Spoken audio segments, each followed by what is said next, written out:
Okay, so before I show you how I've gone about making these concrete slabs, a couple of samples here, obviously one in a sand buff type colour and another one in a sort of mid shade of grey.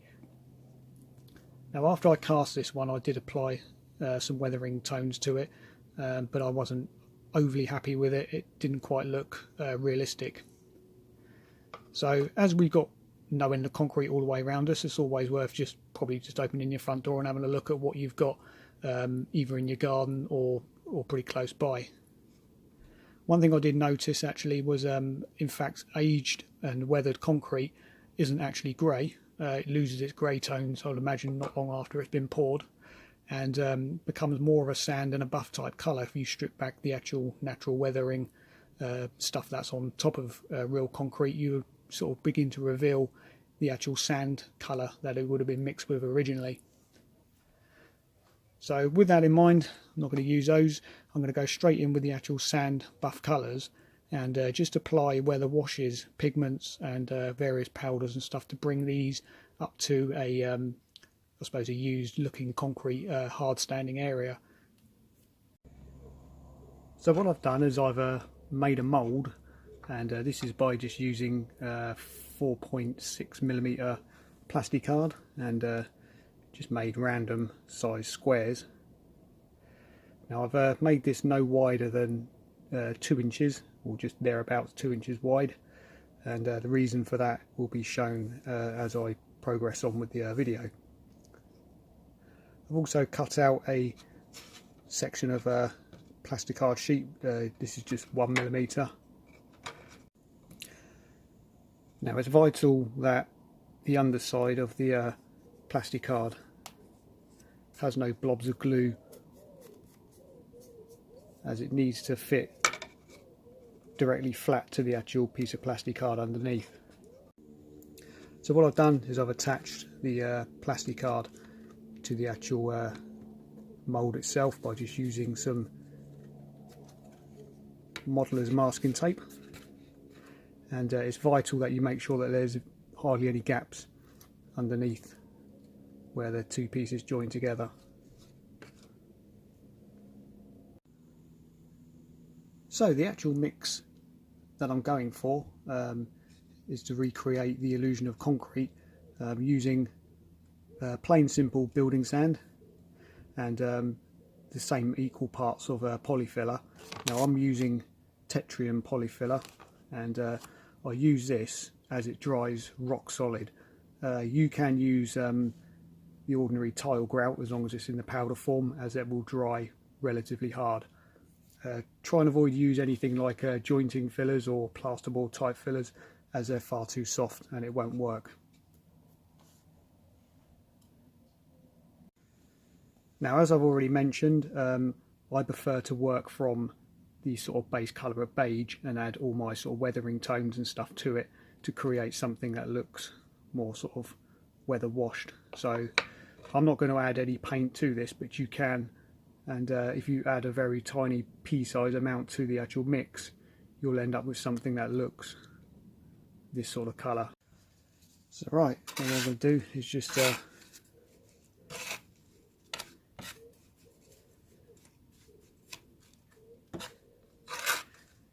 mix the whole lot together.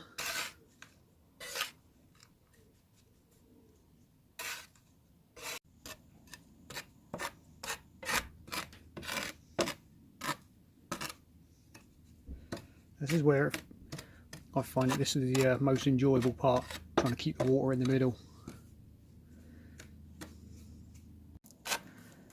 And as you can see, the mix is that nice colour of sand, and you want it fairly runny, so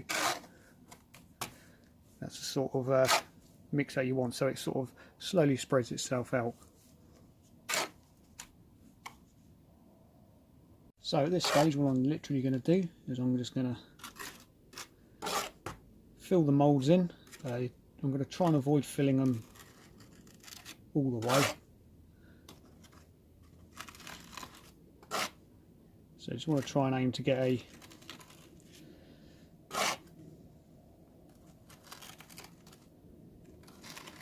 couple of millimeters at least in there this time around.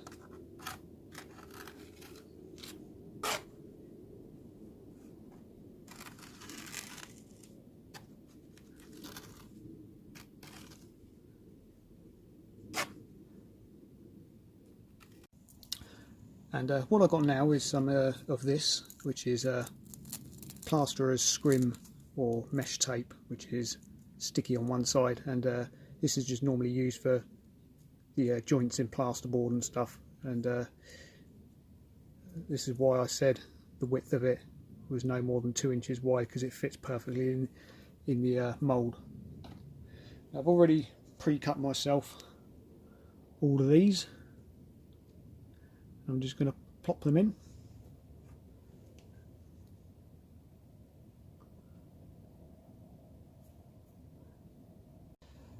And they're all in, just making sure that,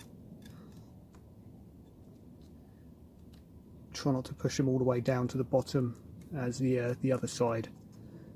If you push them down too far, you'll end up exposing them on the finished surface. Once I've done that, I'm just going to apply a little bit more of the filler mixture.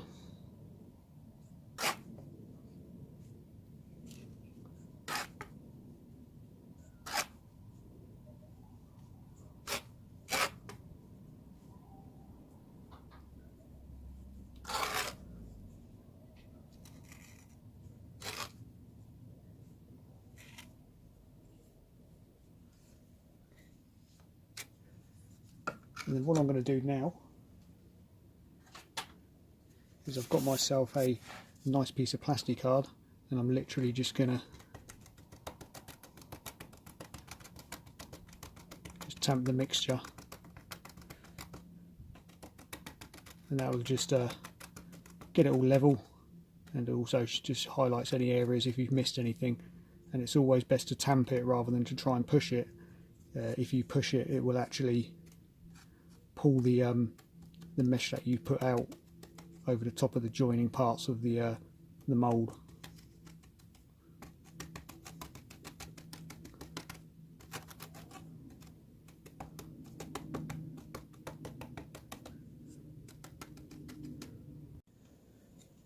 And that's it. So what I'm going to do now is just put this somewhere warm to dry for at least, probably allow up to about 12 hours for this to completely set.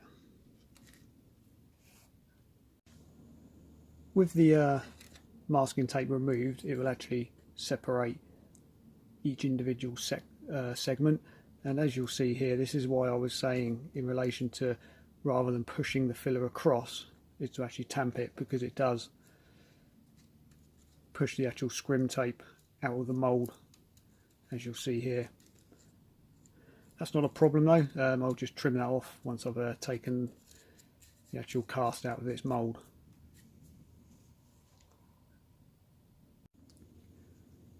So I thought I'd trial to see how thin I could actually go with the mould, and I did it with some 1mm plastic card.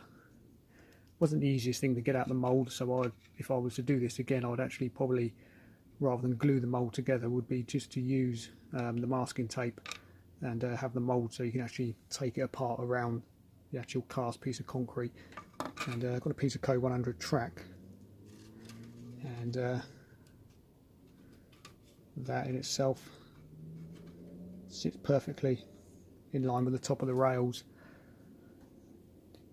though it's not necessary. I mean, normally if you're going to do a hard standing outside your tracks or whatever, you can just cast it straight away onto the baseboard next to the tracks, and then just sand the surface down and just dig out a few potholes. The only difference is that things like natural cracks that you get in concrete, you'll never achieve that by just having that spread straight onto the baseboard.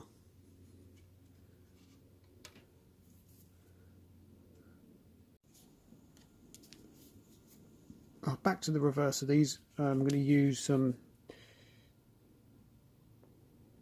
we can get that in focus, some wood glue, and I'm just going to apply a few dollops on each slab, and then just brush.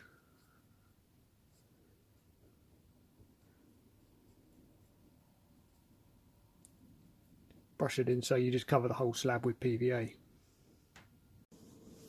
So that's got an equal coverage over each individual slab, and the reason why I put this on there is once it's dry it will actually help to keep each individual slab as one whole piece, so just prevents it from crumbling, and with a combination of the actual mesh as well, just helps keep it all together.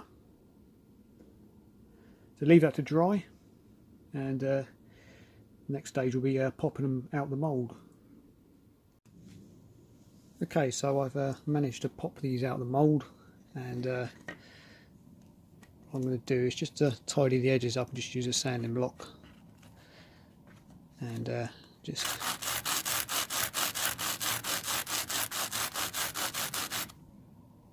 go around all four edges.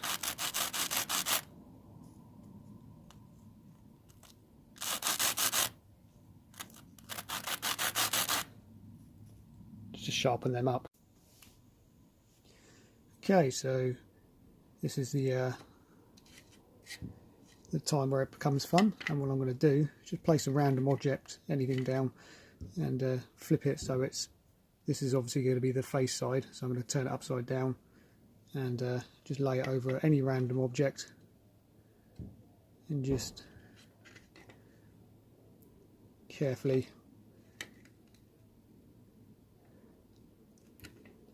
create a few breaks.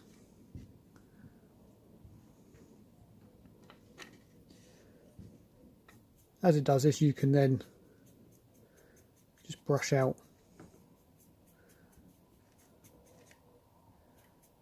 to create things more like potholes, and start bringing out the bits of sand, which is why I put the sand in there. Just represents that look of damaged, broken concrete, and you see all the gravel and stones that are actually inside. Right, so what I've got now is two mixtures. This is a kind of mid-grey, and this is a mixture of raw umber. And both of them are very well diluted down, so they're almost just coloured water. And what I'm going to do, start with a small amount of grey. Just going to drip it into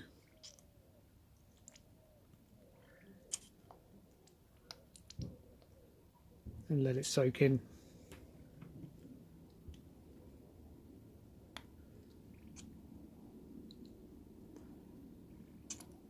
So these are basically the two base colours I use to start off with.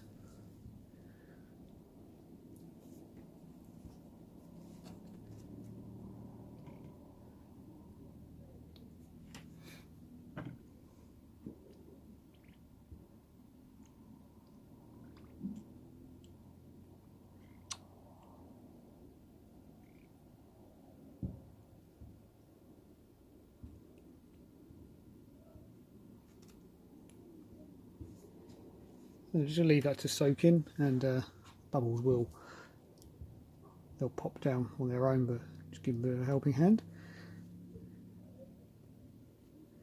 As I say, yeah, just leave those to soak in and completely dry. That should take no more than 10-15 minutes. So I've laid out the ones that I'm going to use as demonstration in this video, and these have all been given the first coats of weather washes, and obviously there is difference in the colours, which is okay, because some of it can represent sort of older slabs and some of the newer cast ones, but once they're fitted in situ, I'll be doing a lot more work to bring them so that it all blends together and looks like one whole sort of paved area rather than a bit of a jigsaw puzzle. So what I've done is I've just covered the area with a nice mixture of polyfiller, and what I'm going to do is actually use that as a bed to set these into. It's about 6 or 7 millimeters thick, so it gives you plenty of room to be able to create some variety in the slabs.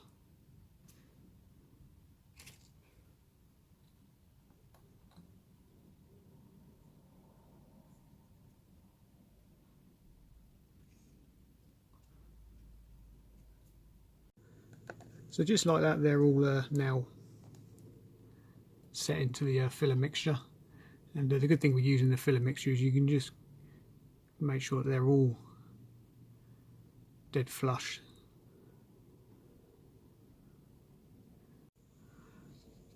Okay, so what I'm going to do now is I've just mixed up the dry mix of the filler and sand. There's more filler in this one than there is sand. And what I'm going to do is just sprinkle something over the joints.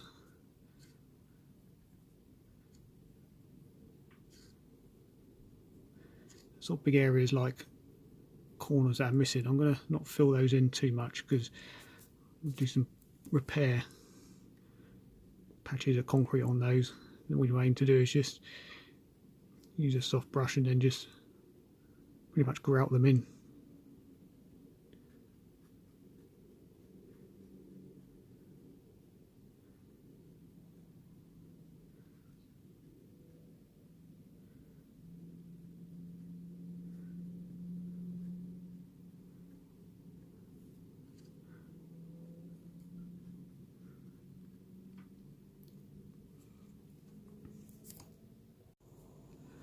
So I've literally just used a pipette full of cold water and just syringe this into the joints where I've just brushed all this filler.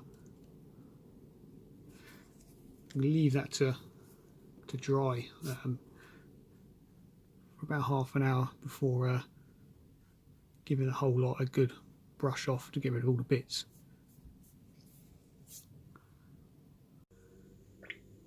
So at this point now I'm just going to go back into a dark brown diluted mix. I'm just going to fill all the joints up with that.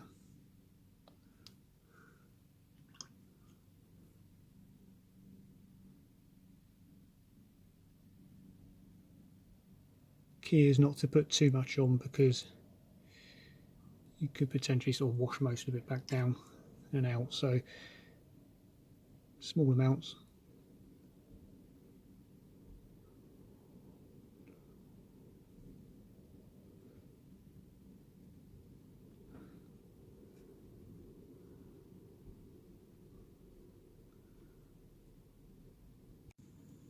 So I've also just been playing around with some green tones as well. When it comes to doing sort of algae and those type of colours, it's always good just to mix them so they're not stark and not like the green that you see in the middle, but just mix them around with some brown.